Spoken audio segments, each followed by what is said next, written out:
So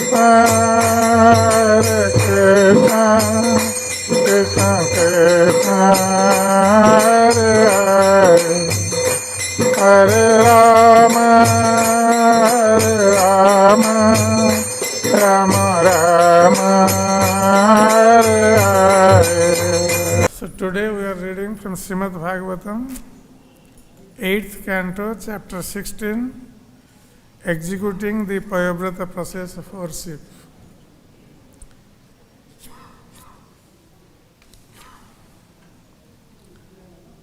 So the first three verses have no purports, and the fourth verse there is some purport by Srila Prabhupada. So first I will read the first three verses and its translation, then we will go to verse 4. Sri Sukha uvacha evam putresu nastesu deva mata ditistada krite trivistape daitei paryatapyadanathavat. Sri Sukadeva Goswami said, O king, when Aditi's sons, the demigods, had thus disappeared from heaven and the demons had occupied their places, Aditi began lamenting as if she had no protector. Ekada kasyapastasya ashramang bhagavanagat niruschavang niranandam samadhir viratyaschirat. After many days, the great powerful sage Kasyapa Muni arose from a trance of meditation and returned home to see the ashram of Aditi neither jubilant nor festive. Sapatning dina vadanang kritasana parigraha sabhajito yatha nyayang idang aha kurudvaha. O best of the Kurus, when Kasyapa Muni had been properly received and welcomed, he took his seat and then spoke as follows to his wife Aditi, who was very morose. Now text 4. Api avhadrang na vipranam bhadre loke dhunagatam na dharmasya na lokasya mrityuschandanuvartinah.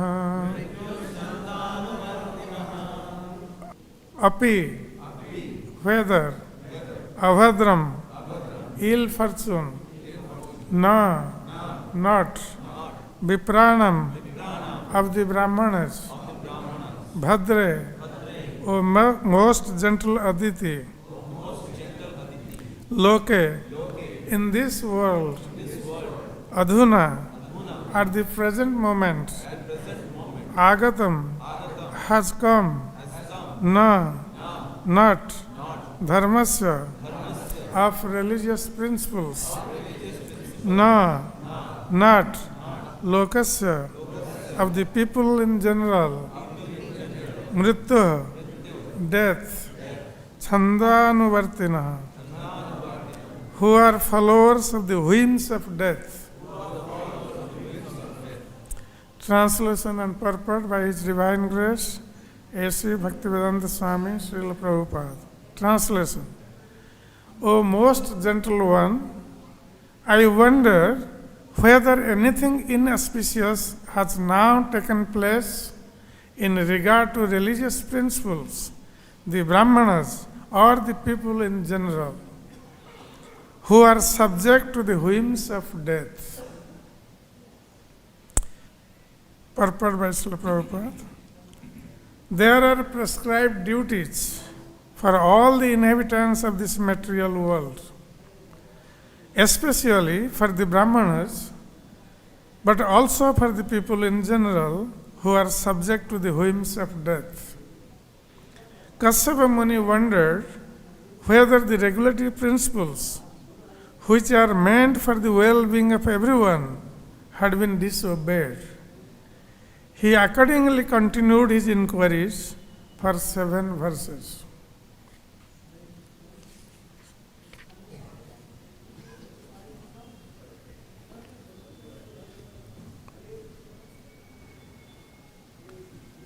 Om Ajnanatimirandhasya Jnananjanasalakaya Chakshurunmilitam Yena Tasmai Shri Gurave Namaha.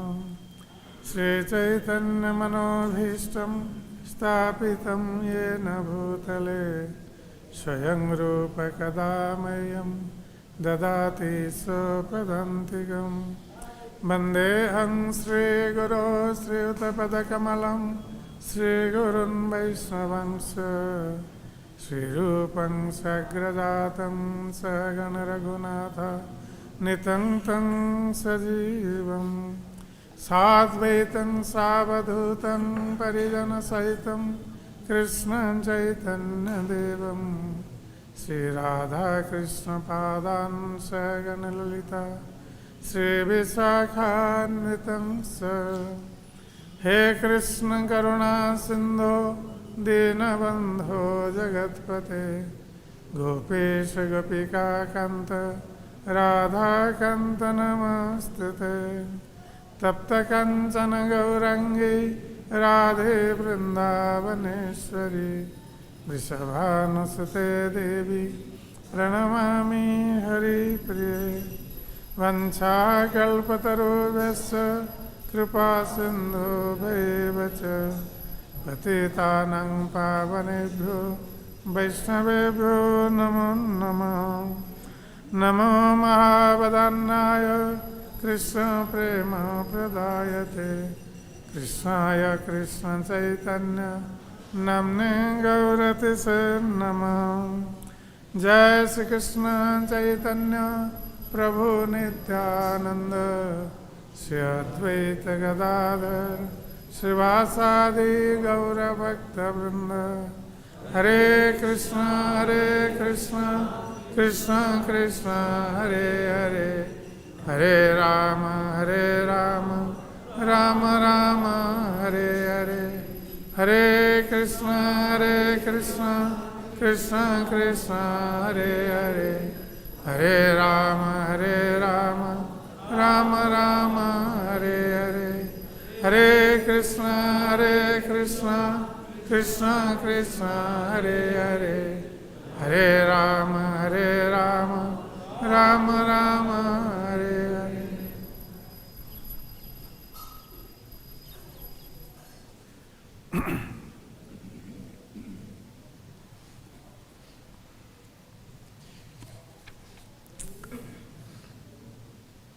So here in this chapter, Srila Sukadeva Goswami specifically describing the Payavrat process of worship, which was instructed by Kasyapa Muni to his wife Aditi. So as we all know, that Bali Maharaj, being empowered by the Brahmins and performing Vishwajit sacrifice, he had become very powerful and he invaded the heavenly planets. And when King Indra saw that Bali Maharaj, who was defeated and who was dead in the battle, now he has been revived and now he is attacking the heavenly planets with full force. practically surrounding the heavenly planets from all around. So Indra became very curious to know how Bali Maharaj became so powerful. And he dared to attack the heavenly planets.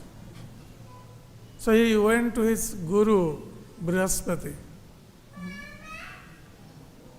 And from Brihaspati he learned that now Bali Maharaj has been empowered by the Brahmins.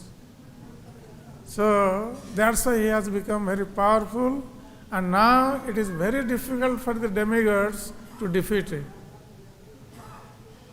So when Indra heard this, that they will not be able to defeat Bali Maharaj, then they all, by the advice of Brihaspati, left heavenly planets and remained here and there incognito. So the heavenly planets became devoid of the demigods, and Bali Maharaj took over the heavenly planets, and all the demons, they stayed in the heavenly planets. So this was something very unnatural, because generally the demigods, they rule the heavenly planets, and they are the demigods who are in charge of different departments of the universe. So now the demons have taken over the different departments of the universe, and Bali Maharaj was chief of them. So when Mother Aditi, who is the mother of the demigods, heard this, she became very morose. And it is natural that when the children, they are bereft of their opulences, and not only opulences, they are bereft of their residences also. They have been driven out from their residence, and they are also bereft of their opulences. So that is materially, this is a very sorrowful situation. And generally the mothers who are very, very affectionate to their children, they also feel morose in this situation. That's why Aditi, who was the mother of the demigods, she was very much morose seeing the situation of her sons, the demigods. So here we say, Srila Sukadeva Goswami is describing that evam putresu nasteshu devata devamata aditistada hrite trivishtape daitei paryatapi anathavat. So Aditi, when she saw that her sons, they have left the heavenly kingdom, and that has been usurped by the demons. So she was actually feeling very morose, like anathavat, as if she has no protector. Generally, the husband is the protector of the wife, according to Vedic principles. So here we see that Aditi, though she was the wife of great powerful sage Kasyapa Muni, but she was feeling like unprotected, because Kasyapa Muni was not at the house. He was not at the house with his wife. He was performing meditation for a long time.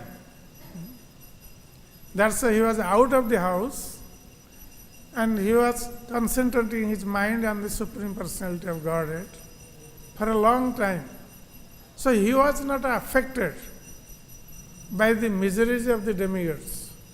Generally, the parents, father and mother, both are generally affected by the miseries of the children.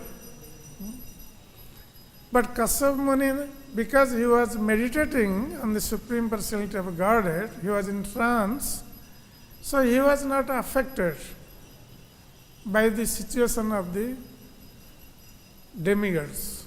But Mother Aditi was affected because she was at home and she was seeing that how the demigods have been driven out by the demons. So she was very much afflicted by this condition. And she was feeling helpless because her husband was not there and she had no one to approach for. So in that situation, Aditi was living in the residence. In the ashram, it has been stated, ashram of Aditi. So then, after some time, ekada Kasyapastasya ashramam Bhagavan agata.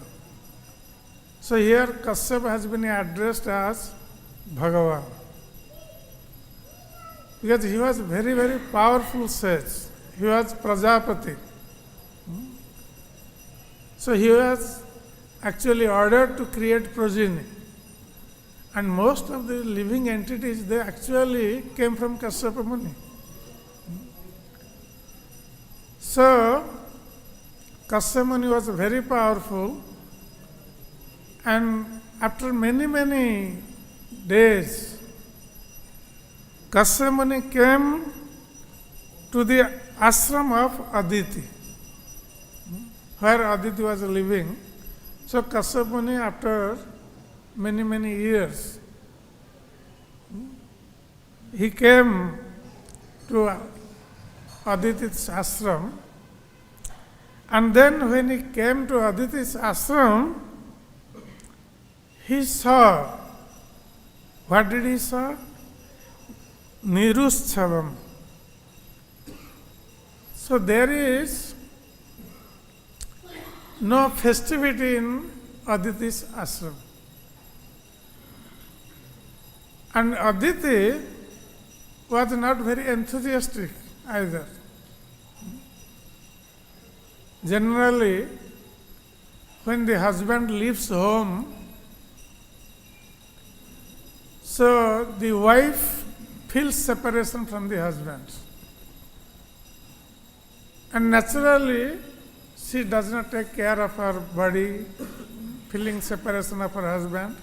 But when husband arrives at home, then she feels very jubilant. And in that way, she receives the husband with great festivity. But here, when Kasyapa Muni arrived at the ashram of Aditi, he saw that his wife Aditi was not very jubilant to receive him, and that's why there was no arrangement in the ashram and Niranandam. And also there was no pleasure in the ashram. Aditi was not feeling very happy to receive her husband. And then Kasyapa Muni also saw that the whole ashram is bereft of festivity and pleasure. The moroseness is looming all over in ashram. So, Kasyapa Muni understood something has happened, because generally it does not take place like this, because the wife would be very enthusiastic to receive her husband after many years. So something has happened. So then Kasyapa Muni saw Sapatni Dina Vadana. Then Kasyapa Muni looked towards his wife, Aditi.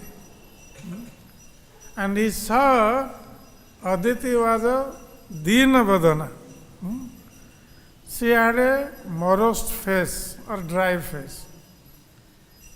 Because face is the index of the mind.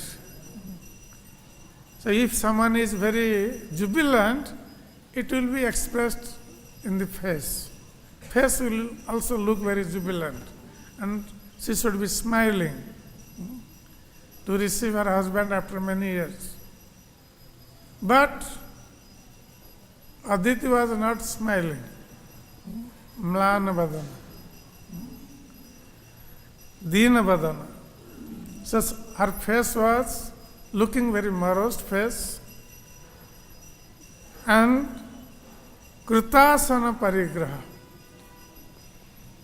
Of course, she did not neglect her duty to receive her husband, though she was not very happy, not because of her husband, because of her sons, but when Kasyapa Muni arrived, she also offered him a seat. She did not neglect her duty.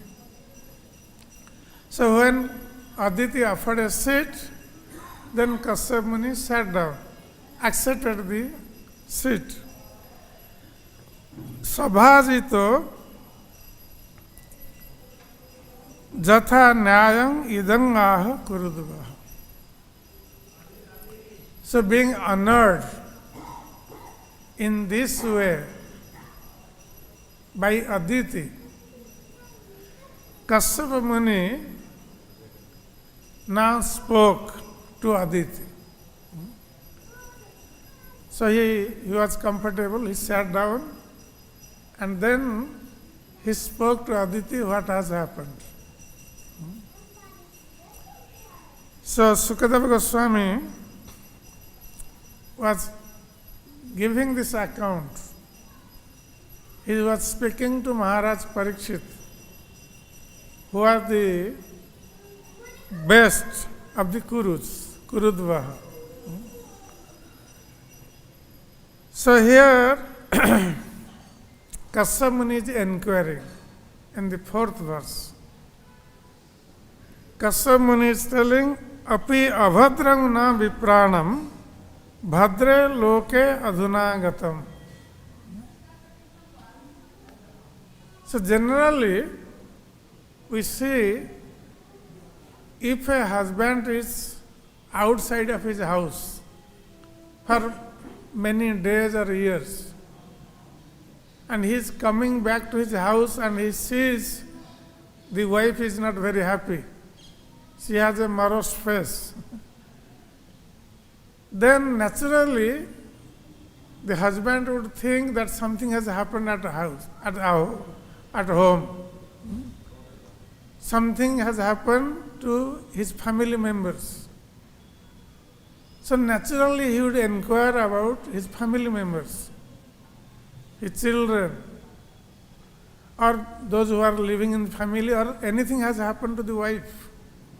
He would inquire about that first. But here we see Kasyapa Muni, he is not inquiring about his wife, his family members, children, nothing. This shows that Kasyapa Muni was not any ordinary Grihastha.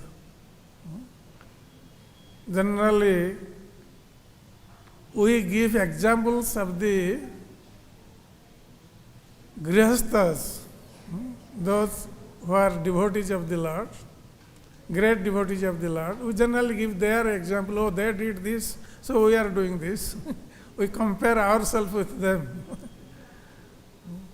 But we see that Kasyapa Muni, though he was a Grihastha, householder, and he did not inquire from his wife about his wife or his family members. The first question he asked to his wife, what did he ask? Na dharmasya na lokasya mrityu chandanuvartin api avadram na viprana. Then dharma and then loka. Kasyapa Muni first inquired from his wife about the Brahmins. He asked his wife, my dear wife, he actually addressing her as Bhadra, Bhadrai. Bhadra means who is full of auspiciousness. So, he is asking that if anything inauspicious happened to the Brahmins, that is his first question. That means Kasyapa Muni was concerned about the welfare of the Brahmins. Why? Because in a Varnashram society, Brahmins are considered the head of the society. They are supposed to be the devotees of the Supreme Personality of Godhead, who worship the Supreme Personality of Godhead, study His instructions, follow His instructions, and instruct others in the society to follow, by which everyone can live happily in this material world.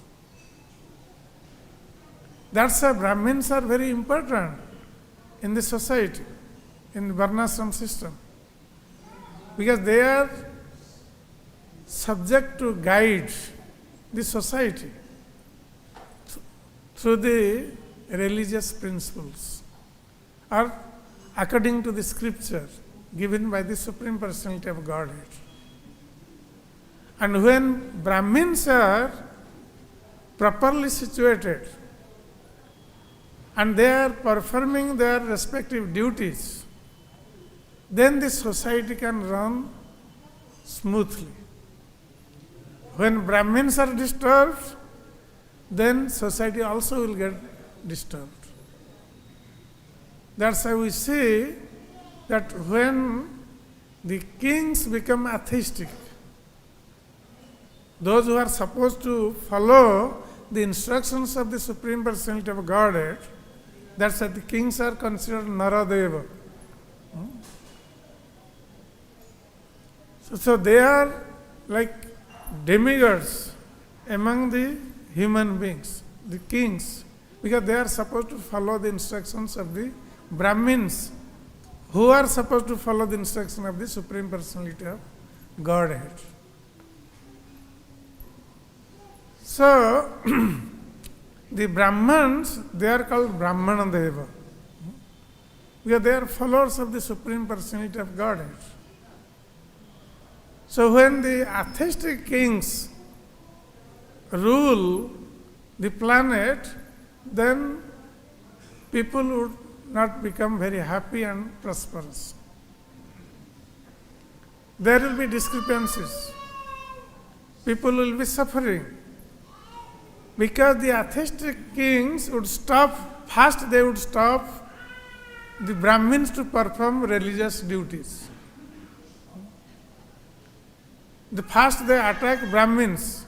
They know that the Brahmins are the root cause for the sustenance of the welfare society. So they first attack Dharma, first attack Brahmins. That's how we see everywhere in Kali Yuga, the Brahmins are not protected. Neither the Brahmins are protected, nor they are doing their duties. So, it is very, very important in a society to protect the Brahmins.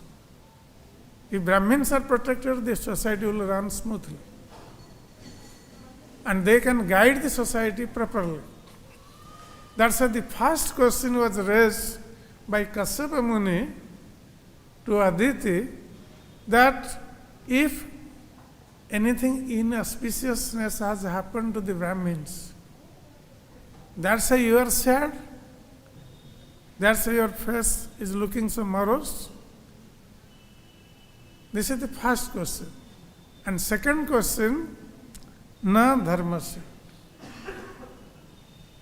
If anything inauspiciousness happened to, in regard to follow the religious principles, people are not able to follow the religious principles or their prescribed duties. So this is the second question Kasyapa Muni is asking. And third one is Lokasya.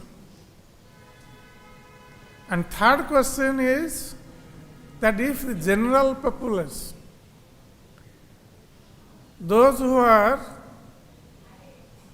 mrityu chandanuvartina, those who are subject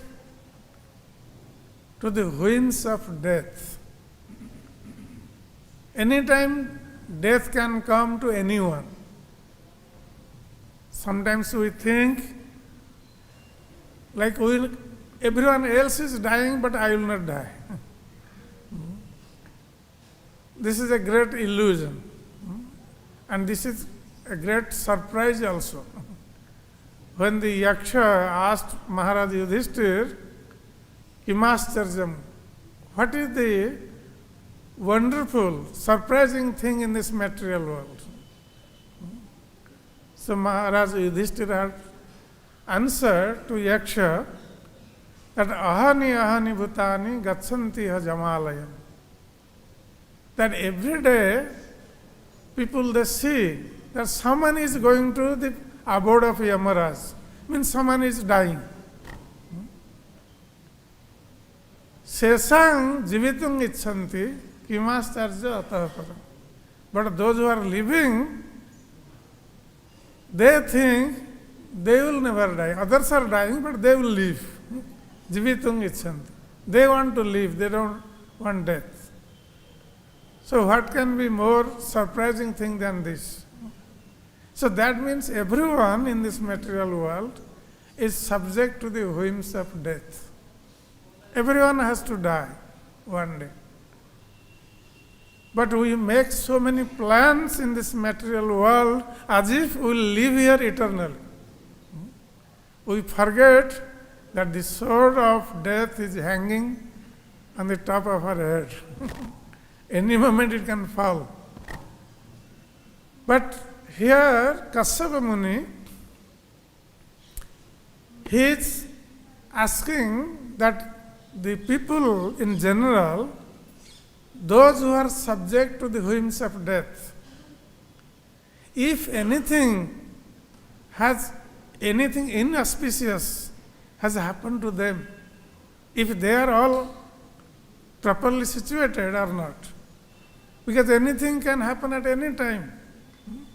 So Kasyapa Muni was anticipating that anything can happen. Otherwise, how Aditi can be so morose? So this is the first question Kasyapa Muni asked. He did not ask her about his children or about Aditi's welfare, but he asked about Brahmins, the religious principles, and the people in general. This makes a person great. When a person thinks about others, not about himself,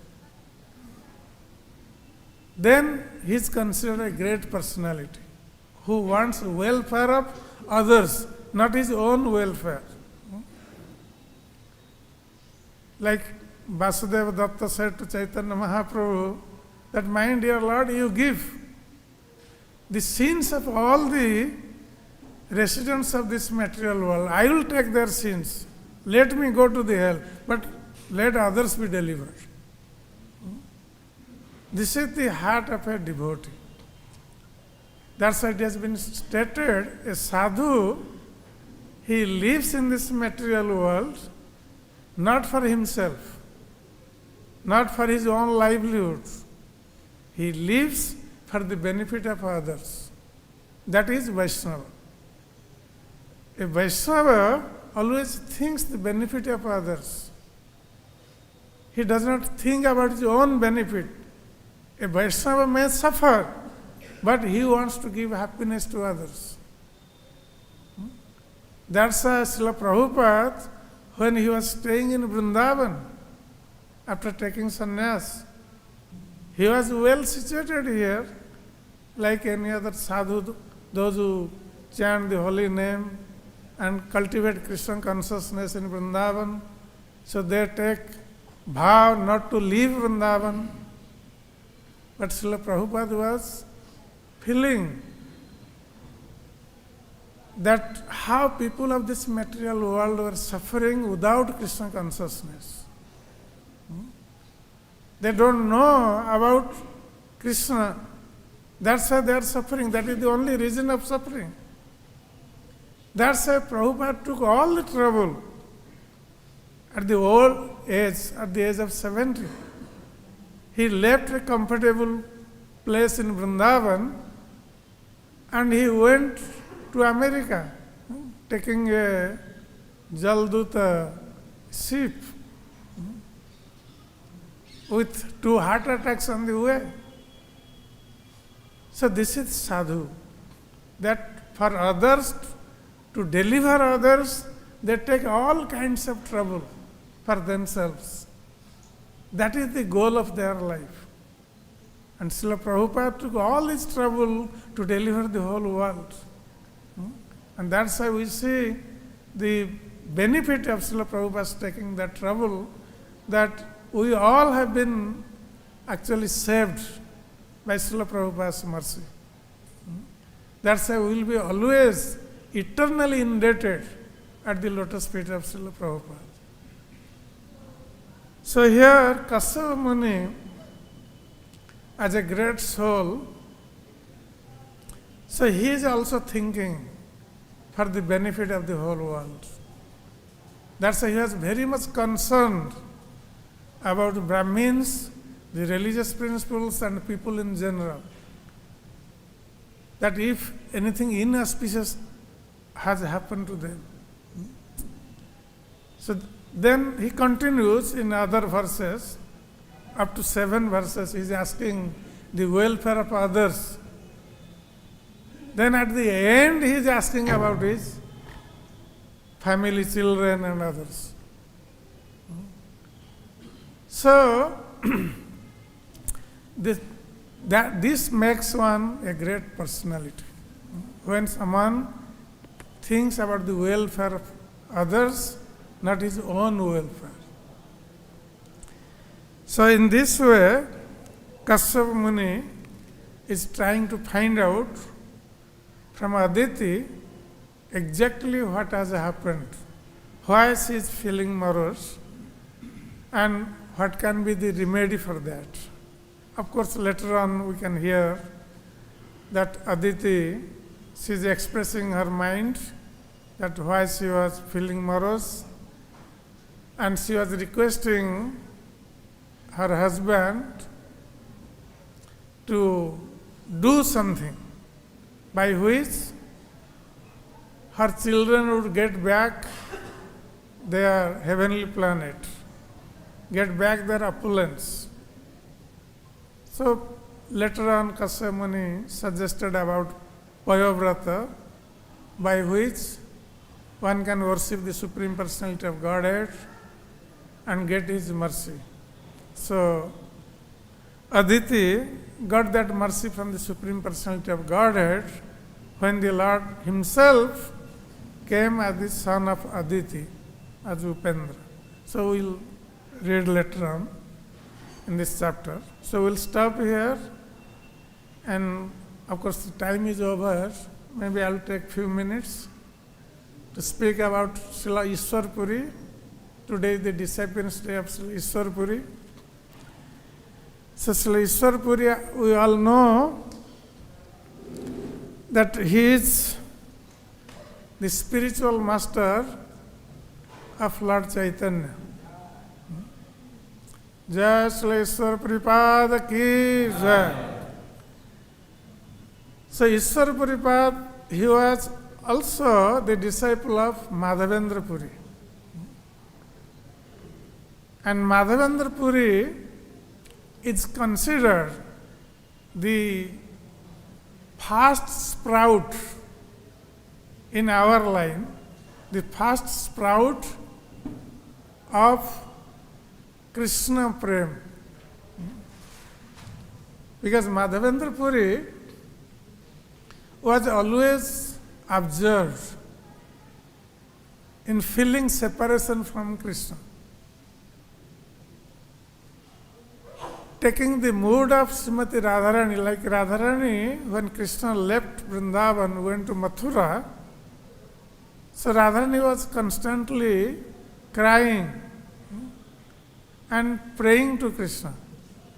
Ai Deena Dayarda Nath hai, Mathura Nath Kadavalokkya se, Hridayam Tad Aloka Kataram, Daitam Brahmati King Karomi. Ai Deena Dayarda Nath hai, Mathura Nath Kadavalokkya se. Srimati Radharani is addressing Krishna as Mathura Nath. Though Krishna was Vrindavan Nath, Gopinath, but now Radharani is addressing Krishna as Mathura Nath.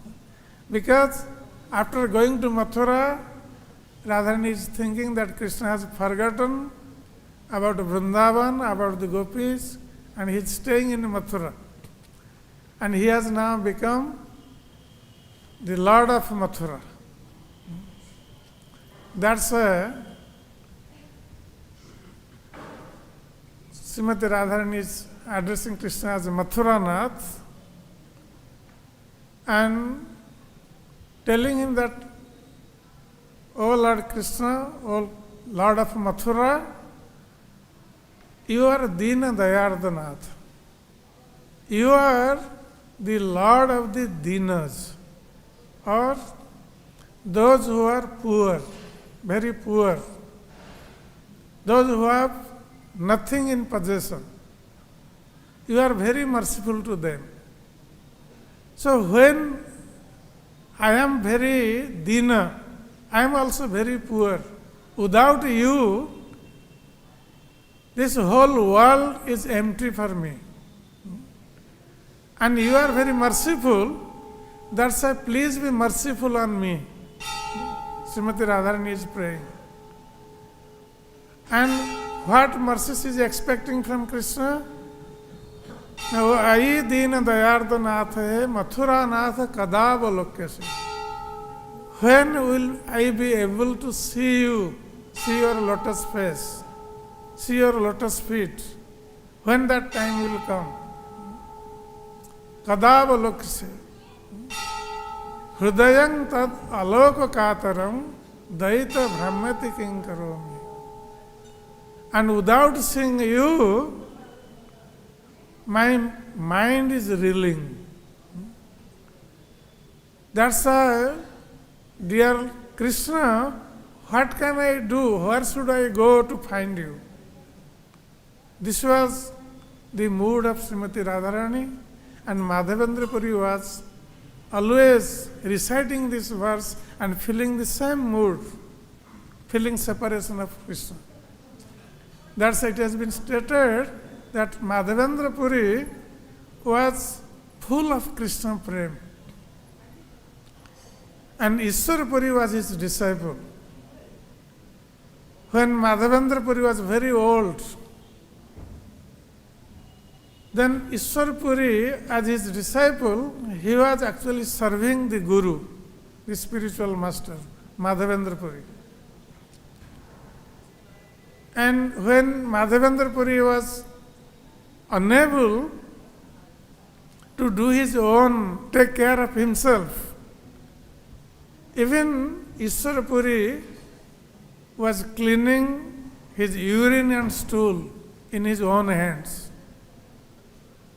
That is the dedication Ishwar Puri showed for serving the spiritual master Madhavendra Puri. So Madhavendra Puri was very much pleased on Ishwar Puri, seeing his mood of service. and he actually embraced Ishwarapuri and gave this benediction to Ishwarapuri that I am benedicting you that you will attain love of Krishna. So Ishwarapuri, by the benediction of Madhavendra Puri, actually attained the love of Krishna.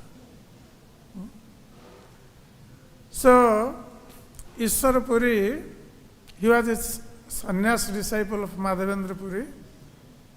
So one time he came to Navadip. In Navadip, he stayed in the house of Gopinatha Acharya.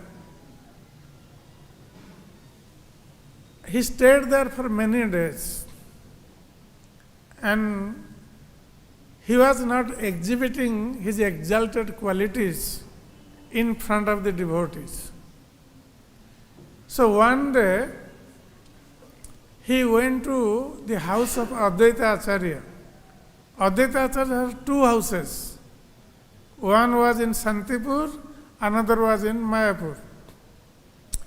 So Madhavendra Puri, Ishwarapuri went to the house of Advaita Acharya. Advaita Acharya that time was worshipping the Lord in his house. So Ishwarapuri went there and sat there near Advaita Acharya, and he was watching how Advaita Acharya was worshipping the Lord. So when Advaita Acharya noticed the presence of Ishwarapuri, he looked towards him, but he did not tell him anything. He was continuing his worship, deity worship, but he was looking again and again towards Ishwarapuri, trying to find out who was he. But then at the end, Advaita Acharya asked Ishwarapuri that, can I know who are you? Then Ishwarapuri, he was so humble. He was a very humble Vaishnava. So he said, I am lowest of the low among Sudras. He expressed like this, that among Sudras I am lowest of the low. And I just came here to get the darshan of your lotus feet. So Advaita Acharya, when he heard this, so humble, he understood that this must be a Vaishnava sannyasi. Otherwise, how one can be so humble like this? Because generally the Vaishnava sannyasis are supposed to be humble like this. Because the Mayavadi sannyasis, they are very proud. They think, aham brahmasmi. I am the Brahman. So they are very proud of that. That's how they address each other as Namo Narayan. But the Vaishnava sannyasis are different, completely different from Mayavadi sannyasis. They are more humble in their attitude. So seeing Ishwarapuri's behavior, Advaita Acharya could understand that he must be a Vaishnava sannyasi. But in Advaita Acharya's house, there are other devotees also there. Because Chaitanya Mahaprabhu had not manifested his Sankirtan pastimes by that time. He was doing his childhood pastimes, studying and teaching others. So he was very famous as Nimai Pandit at that time. So Advaita Acharya, he was actually discussing Krishna Katha with other devotees in Navadip. So other devotees like Srivas Pandit, Mukunda Datta, they all used to come to Advaita Acharya, so they are, every day they discuss about Krishna and do Krishna Nam Sankirtan. So Mukunda Datta, he understood that this person must be a great personality, a Vaishnava sannyasi. To manifest his glory, Mukunda Datta started singing a beautiful song about Krishna's pastimes. So when Mukunda Datta started singing Krishna Leela song, then immediately Ishwar Puri became very ecstatic. And out of ecstasy, he shed tears of love and he rolled in the ground. And when he rolled in the ground, then all the devotees could understand that he must be a great devotee of Krishna.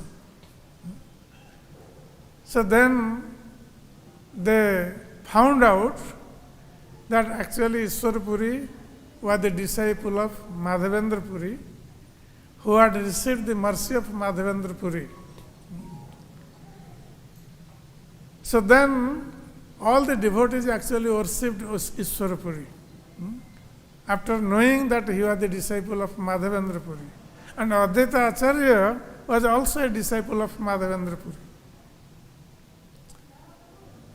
So Ishwar Puri stayed in Navadip for some time, and then one day on the way, Ishwar Puri saw Nimai Pandit.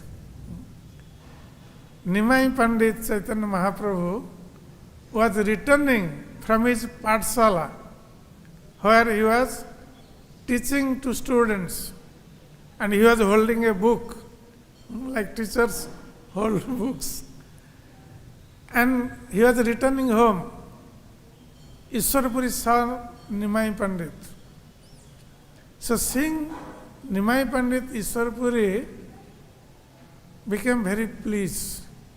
He understood that this boy must be a great personality. Ishwar Puri understood this. So then Ishwar Puri asked Nimai Pandit that, who are you? What is your name?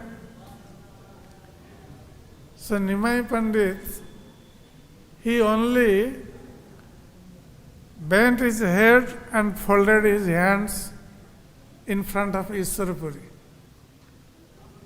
Then his students, those who were accompanying Nimai Pandit, then they said to Ishwar Puri that he is Nimai Pandit. So Nimai Pandit was very famous in Navadvip that time.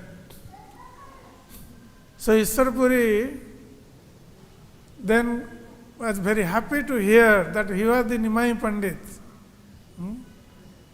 So then Chaitanya Mahaprabhu folded his hands and told Ishwar Puri, actually invited Ishwar Puri to his house for lunch. He did not say lunch. Generally for sannyasis it is bhiksha. So Chaitanya Mahaprabhu invited Ishwar Puri to give bhiksha at his house. So Ishwar Puri agreed, and he came with Chaitanya Mahaprabhu to his house.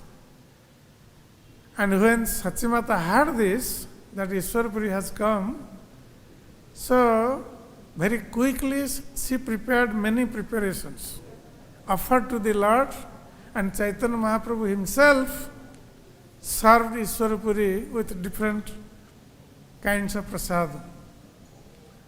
So Ishwar Puri was very happy to receive nice Krishna prasadam at the house of Nimai Pandit. And then, as long as Ishwar Puri stayed in Navadip, Nimai Pandit used to visit in every evening. He used to visit Gopinath Acharya's house where Ishwar Puri was staying. and he used to offer his obeisances to him. Then later on, when Sri Chaitanya Mahaprabhu wanted to manifest his Sankirtan pastimes, so he went to Gaya to give oblations to his forefathers. So after giving oblations to his forefathers, he went to Vishnupad temple, where the lotus feet of Lord Vishnu is there in Vishnupad temple. So he went there for darshan. And there, seeing Vishnupad, Lord Vishnu's lotus feet, he was in great ecstasy. Chaitanya Mahaprabhu was rolling in the ground and shedding tears of love. And Ishwarpuri was present there. He saw Chaitanya Mahaprabhu's ecstatic love. So Chandrasekhar Acharya, who was accompanying Chaitanya Mahaprabhu, so Ishwarpuri came to know from Chandrasekhar Acharya about Chaitanya Mahaprabhu. So then, when Chaitanya Mahaprabhu came back to his external senses and he saw Ishwarpuri standing there, he offered his obeisances to Ishwarpuri and said that, my dear Lord, I am offering myself at your lotus feet.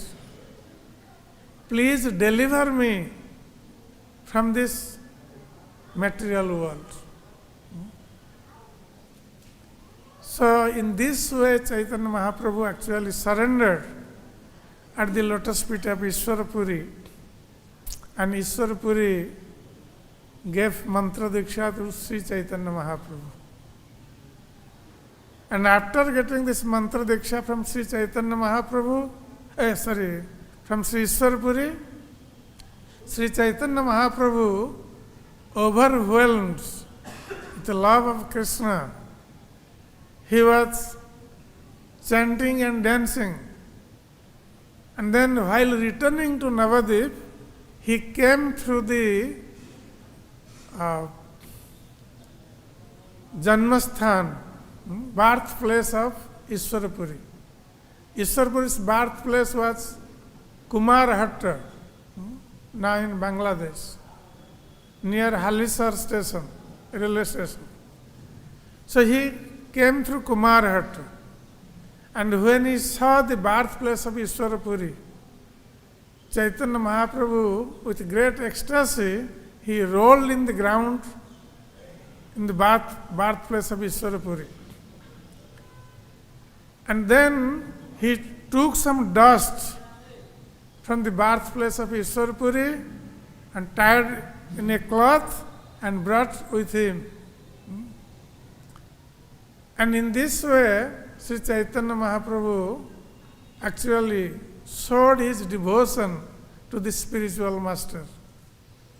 And then later on, when Ishwarpuri came once again to Navadip, Chaitanya Mahaprabhu invited Ishwarpuri to his house, and that time he himself cooked for his spiritual master, Ishwarpuri. And in that way he served Ishwarpuri, and later on we see that when Chaitanya Mahaprabhu took sannyas, went to Nilachal, and Ishwarpuri, at the end of his life, he instructed two of his disciples, Govinda and Kasishwar Pandit, to go back to Nilachal and serve Chaitanya Mahaprabhu, because he was the Supreme Personality of Godhead, which Ishwarpuri has understood. So under his order, Govinda and Kasishwar went to serve Sri Chaitanya Mahaprabhu at Nilachal. So in this way, Ishwarpuri left this world. That was his last instruction to his disciple Govinda and Kasishwar, because he understood that Chaitanya Mahaprabhu was the Supreme Personality of Godhead. So in this way, he once expressed this, that he told Chaitanya Mahaprabhu that whenever I see you Krishna in you. So that was the feeling of Ishwarpuri. So today on this day, we pray at the lotus feet of Sri Ishwarpuri to bless us and give that Krishna Prem, a pinch of Krishna Prem, by which we can make our life successful. Hare Krishna. Jai Shri Ishwar Pripad ki, Jai Shri Chaitanya Mahaprabhu ki, Jai Shri Nityananda Prabhu ki, Jai Shri Prabhupada Ji Maharaj ki, Jai Gaur Bhakta Vrinda ki, Nitai Gaur Premanande Hari.